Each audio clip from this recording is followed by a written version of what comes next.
जय हिंद दोस्तों। अभी कल जो हमारे रक्षा मंत्री जी के साथ में जो बैठक होने वाली थी वो स्थगित कर दी गई है। वो अभी सोमवार को होगी। एक तो वो चर्चा करेंगे, दूसरा एक टीए में अभी भर्ती, जो टीए की भर्ती है वो आएंगी या नहीं आएंगी और वो किस तरह होंगी। तीसरी बात यह है कि रिलेशन की भर्तियां होंगी या नहीं होंगी।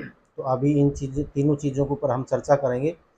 पहली बात यह है कि अभी जो सभी यूट्यूब के ऊपर बोल रहे हैं कि जो रक्षा मंत्री जी की जो बैठक है तीनों सेनाओं के साथ, तीनों सेनाध्यक्षों के साथ में, तो अभी हो सकता है कि एग्ज़ाम हो जाए, हो सकता है कि टीओडी को हटा दें। देखो, इसका जो ये बैठक है इसका इन चीज़ों से कोई लेना देना नहीं है। सिर्फ जो विपक्ष के नेता हैं, विपक्ष के जो नेता हैं उनको, आर्मी के जो चीफ हैं उनसे ये कहलाया जाएगा कि भाई टीओडी क्या क्या फ़ायदे हैं। ये फ़ायदे गिनवाने के लिए इनको बैठाया जा रहा है।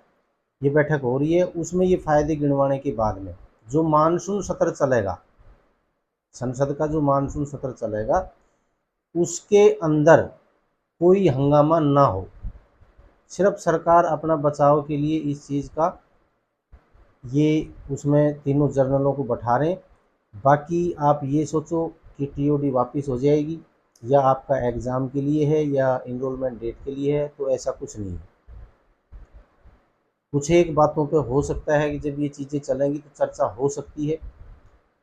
आपकी इस बात पे भी चर्चा हो सकती है कि भाई क्लर्क, टेक्निकल और ट्रेडमैन की जो एज है उसमें 2 साल की छूट नहीं दी गई। हो सकता है इस चीज़ के ऊपर आपकी चर्चा हो जाए। बाकी आप कोई इस प्रकार का वहम मत पालना कि भाई आपका एग्ज़ाम की डेट देंगे या आपकी इनरोलमेंट डेट है वो निकालेंगे या आपका टीओडी है वो वापस लेंगे। ऐसा सोचने की या आपने समझने की कोई ज़रूरत नहीं है। ऐसी कोई संभावना भी नहीं है।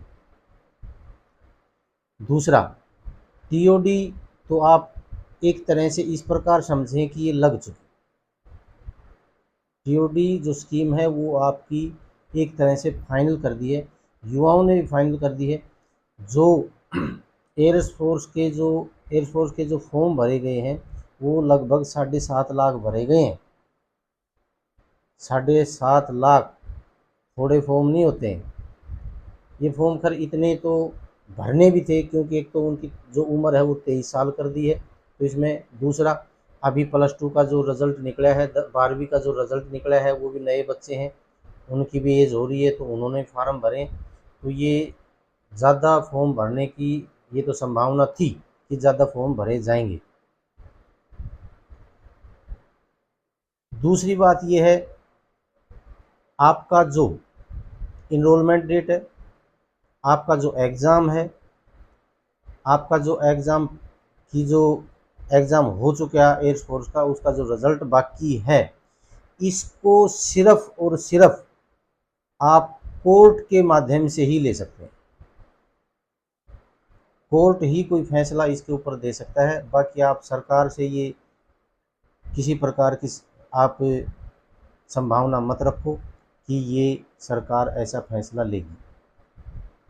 तो आप कुछ एक जो चीज़ें हैं असंवैधानिक हैं और उनको हो सकता है कि कोर्ट आपके साथ न्याय करे। टीए की भर्ती, टीए की जो भर्तियां हैं वो 101% होंगी। आपको इसमें कोई शक नहीं होना चाहिए कि टीए की भर्ती होंगी या नहीं होंगी, पक्का होंगी। और उसके अंदर टीओडी का कोई मसला नहीं है। टीए का पहले से ही उसके अंदर डिसम बॉडी होती है और इसमें टीओडी और डिसम बॉडी दोनों चीज़ नहीं चल सकती। उसमें टीओडी भी कर दें और डिसम बॉडी भी कर दें तो उसके अंदर ये चीज़ें नहीं चल सकती।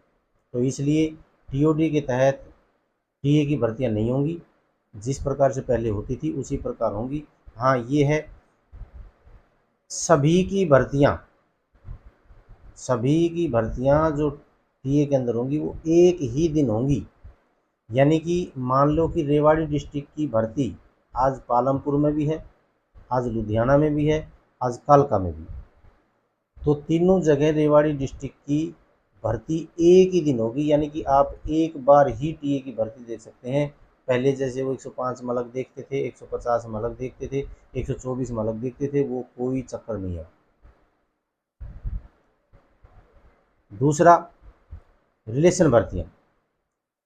रिलेशन की जो भर्तियाँ हैं वो सेंटरों के अंदर होंगी। कुछ एक कह रहे हैं कि भाई सेंटर में अब रिलेशन की भर्तियां नहीं होंगी। रिलेशन भर्तियां होंगी और उसके अंदर जो ये 40,000 वैकेंसी हैं उनसे अलग वैकेंसियां होंगी। इनके अंदर रिलेशन भर्तियों की वैकेंसियां शामिल नहीं है। वो भर्तियां अलग होंगी और उनकी वैकेंसी भी अलग आएगी। तो आप रिलेशन वाले और टीए वाले, लेकिन जो रिलेशन की जो भर्तियां होंगी वो टीओडी के तहत ही होंगी।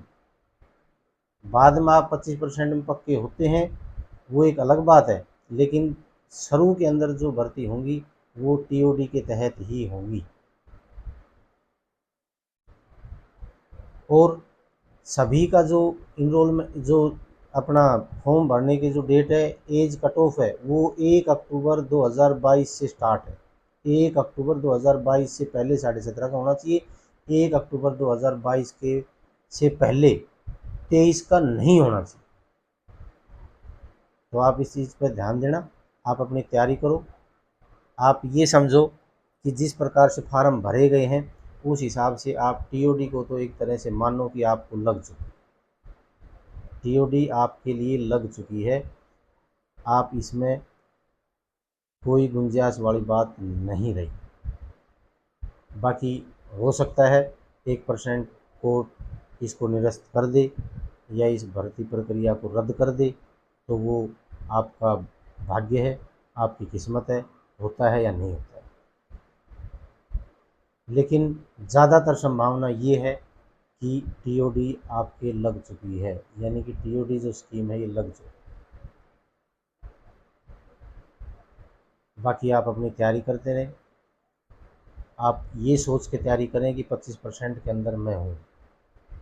जो 25% जो बता रहे हैं कि वहाँ रहेंगे, आप हर आदमी ये सोच के चलेंगे कि मैं उस 25% में हूँ।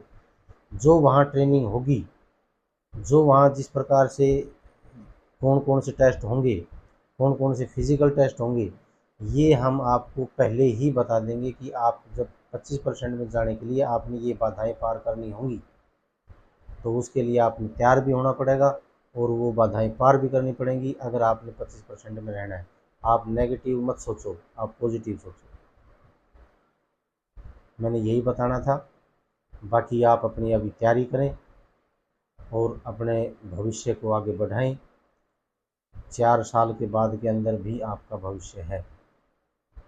अगर लग चुकी तो इसके अलावा और कुछ नहीं है, क्योंकि हमारे देश के अंदर बेरोज़गारी ही इतनी है कि जो युवा है वो जाए तो कहाँ जाए। भर्ती सब देखेंगे। फॉर्म ऐसा मत करो कि फॉर्म नहीं भरने हैं, फॉर्म अपने भरो। मेरी राय तो यही है, फॉर्म भरो, फॉर्म भरने में आपको कोई परेशानी नहीं। मैंने आपको इतना ही बताना था। आप ज़्यादा फॉर्म पर ध्यान न दें कि भाई ये जो बैठक हो रही है इसके अंदर ये हो जाएगा वो हो जाएगा, ऐसा कुछ होने वाला नहीं है। आप अपनी तैयारी रखें। जय हिंद, जय भारत।